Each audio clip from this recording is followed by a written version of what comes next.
श्री राधे। तो आज हम राधा कुंड आए दर्शन करने के लिए। बहुत सुंदर है। ये जो जल है साधारण नहीं है। राधा और कृष्ण की जो प्रेम जब पिघल करके वो जल स्वरूप लेते थे, ये राधा कुंड का जल है। और यहाँ पे आज हम बात करते हैं, यहाँ पे जो है दान बिहारी जी गोसाई है यहाँ का जो पंडा है, बहुत सुंदर जो है। आप बताएंगे इसका, बताइए प्रभु जी। देखिए ये इधर का ये राधा कुंड और ये श्याम कुंड है। ये राधिका जी ने अपने कंगन से कुंड बनाया है और ये भगवान ने अपने बंसी से श्याम कुंड बनाया है। तो यहाँ पर इसकी लीला ये है कि भगवान ने एक अपने अरिष्टासुर नाम के राक्षस को बछड़ी के रूप में यहाँ पर मारा था। तो उनकी गौ हत्या के पाप मोचन के लिए ये राधा कुंड और कृष्ण कुंड दोनों कुंड बने हैं। यहाँ पर स्नान करने से, आचमन लेने से कृष्ण भक्ति प्राप्त होती है, गुरु भक्ति प्राप्त होती है। और इतने भी तीर्थ हैं यहाँ पर, ये 68 करोड़ तीर्थों का जल है। जैसे राधा रानी सीधी सादी है, उनका कुंड सीधा साधा है। भगवान बाके हैं, उनका कुंड बाका तिरछा है। और ये पितृपक्ष चल रहे हैं यहाँ पर। ये सामने गया घाट भी है, यहाँ पर सब लोग तर्पण करते हैं, ये सब पूजा करते हैं। यहाँ पर पिंडदान भी होते हैं इस तरफ। और यहाँ पर ये बहुल अष्टमी अब आ रही है कार्तिक के महीने में। तो यहाँ पर इतने भी तीर्थ उस दिन रात के 12 बजे आए थे। तो इतने भी तीर्थ राधा कुंड और कृष्ण में सब राधा कुंड और कृष्ण बीच में गिरिराज जी का मुखारबिंद और ये किशोर जी के चरण है। तो राधा रानी की इतनी भी कृपा होती है जब राधा कुंड आते हैं। बोलिए राधे राधे हरे।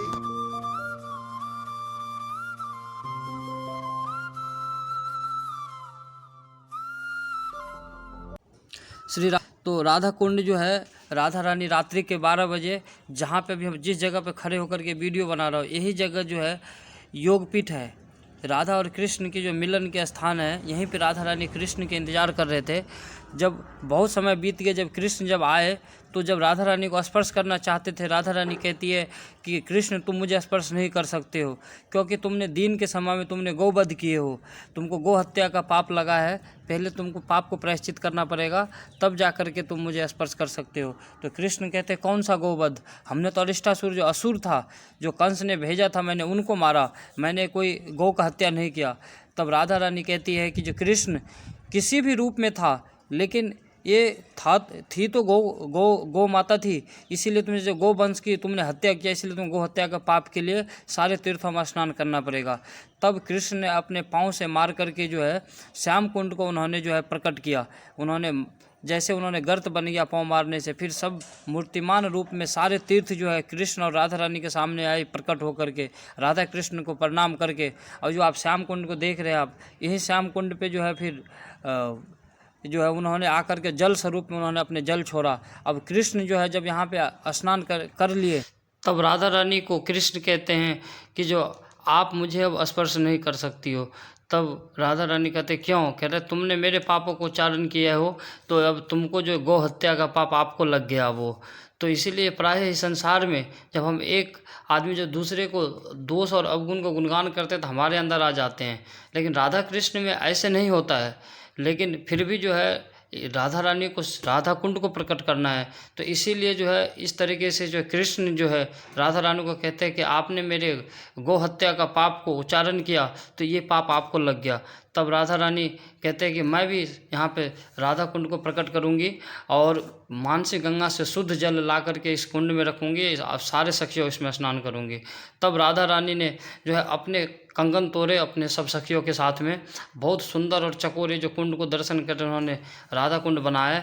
और सब सखियों लाखों लाखों की संख्या में जो है यहाँ पे गोपी थी, सबके हाथ में जो एक एक मटका दिए हाथ में, वहाँ से एक दूसरे को सखी के हाथ में जो है वो पानी दे करके जो है यहाँ पे कुंड में डालते थे। जैसे ही राधा कुंड में जो है वो जल डालते, कुंड तो बहुत मनोहर और सुंदर चकोर बनाए थे, जल जैसे डालते कि वो जल जो है धरती में पी जाते। अब राधा रानी और सब स्त्री जाती थी, अब कहती है कि ऐसे में तो मेरे जीवन बीत जाएंगे, कभी भी नहाने योग्य पानी तो होंगे नहीं कुंड में। तब जब राधा रानी को देखे कृष्ण की जो है बहुत जो है जल नहीं इसमें ला पा रही है, तब कृष्ण ने फिर सब तीर्थ को आदेश दिया, सबके सब मूर्तिमान रूप में यहीं पे जो उपस्थित हुए। ये जो तिथि है आप लोग कार्तिक की जो अष्टमी तिथि है, बहुला अष्टमी के दिन जो है ये लीला हो रही है। ऐसी जगह पे सब तीर्थ आ करके जो है राधा रानी को कृष्ण के चरणों में प्रणाम करके अपने जल स्वरूप में वहाँ पे जो है वो जल दे दिए राधा कुंड में। और इसमें जो है राधा रानी ने अपने सखियों के साथ में नहाया। जिस जगह पर भी हम खड़ा होकर के कथा बता रहे, इसी स्थान पर राधा कृष्ण की लीला हो रहे थे। फिर कृष्ण ने भी कुंड कर नहा करके जो है राधा कुंड में नहाए, और फिर सारे सखियों नहाए। और इसके बाद कृष्ण ने यहाँ पे घोषणा की कि ये मुझे इतना प्रिय है। तो यही जो है बहुत सुंदर यहाँ पे जो है कृष्ण ने घोषणा की, जो राधा कुंड में स्नान करेंगे, मुझे जैसे राधा रानी प्रिय है वो भी मुझे ऐसे ही प्रिय हो जाएंगे। और यहाँ पे जब राधा कुंड और श्याम कुंड, यहाँ देखिए 1510 ईस्वी में जो श्रीमद चैतन्य महाप्रभु ने भूगर्भ गोस्वामी को और लोकनाथ गोस्वामी को भगवान कृष्ण की लीला स्थली को पता लगाने के लिए भेजे थे। तो उन्होंने कुछ स्थान को पता लगाए। फिर जो है 6 गोस्वामी को जो है चैतन्य महाप्रभु ने ब्रज में भेजे। उन्होंने सारे स्थानों को, राधा कृष्ण की लीला स्थली जो लुप्त हो गए थे, उनको 6 गोस्वामी ने पता लगाए, लेकिन राधा कुंड और श्याम कुंड को पता नहीं लगा पाए।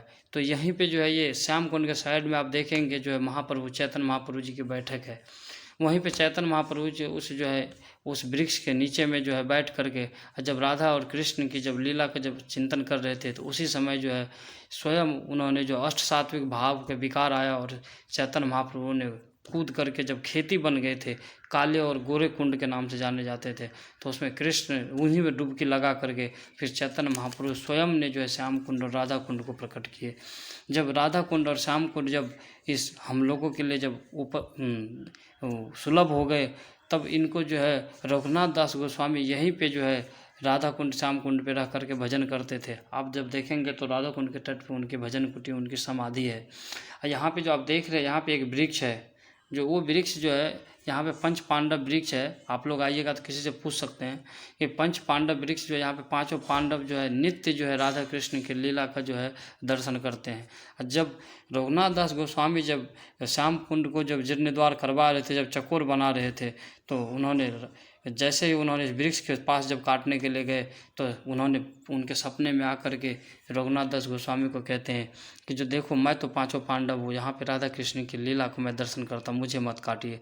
तब जो है उन्होंने इस कुंड को आप देखेंगे श्याम कुंड, इसी वजह से थोड़ा टेढ़ा होकर के जो है चकोर नहीं बन पाया, क्योंकि ये भगवान एक लीला से दर्शित करना चाहते थे कि मैं जैसे टेढ़ा हूँ, मेरा कुंड भी वैसे ही टेढ़े होना चाहिए। राधा रानी जैसे सीधी है, वैसे ही उनके कुंड भी सीधी होनी चाहिए। और ये जो है पंच पांडव आज भी जो है वृक्ष के रूप में यहाँ पे जो ये दर्शन करते हैं। यहाँ पे जो है राधा कुंड श्याम कुंड के अलावा यहाँ पे जो है अष्ट सखियों का कुंड है, जो है ललिता कुंड, विशाख, चंपक लता, इंदुलेखा सबके कुंड है। और इसको अष्ट जो है गोपाल के कुंड है, और ये अष्ट सखियों के कुंज बना हुआ है जो है यहाँ पे। और यही राधा कुंड के तट पे जो है शिला रूप गोस्वामी पाद जो है, जो रघुनाथ दास गोस्वामी भजन कुटीर के पास में है, वहीं पे रह करके जब उन्होंने चाटू पुष्पांजलि नामक जो है स्तोत्र जब उन्होंने लिख करके जब सनातन गोस्वामी का हाथ में दिए, तो सनातन गोस्वामी जब पढ़े, नव गोलोचना गौरी परवे रिंदिवालम्बलाम वनी वनु अस्तव विद्युति वेणु व्यालक फननाम।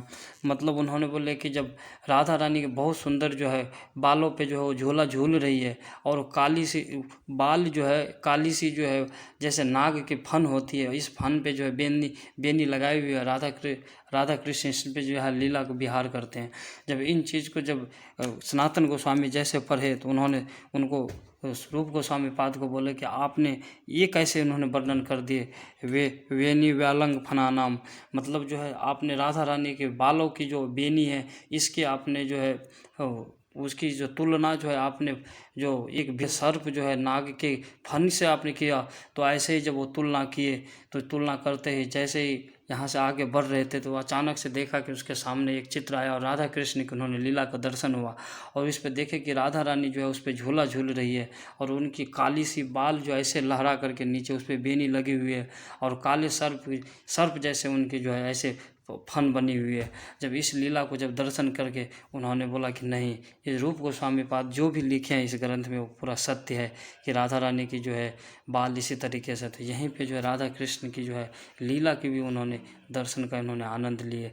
तो ये जो है राधा कुंड जो है बहुत सर्वश्रेष्ठ स्थान है। सबको यहाँ पे आकर के दर्शन करना चाहिए और आचमन करना चाहिए। भोला अष्टमी के दिन में कहते हैं कि जिसको कोई संतान की नहीं प्राप्ति होती, यदि रात्रि के 12 बजे में आकर के इस कुंड में स्नान करते, राधा रानी से मन्नत रखती है तो राधा रानी की इच्छा पूर्ण करती है। राधे राधे।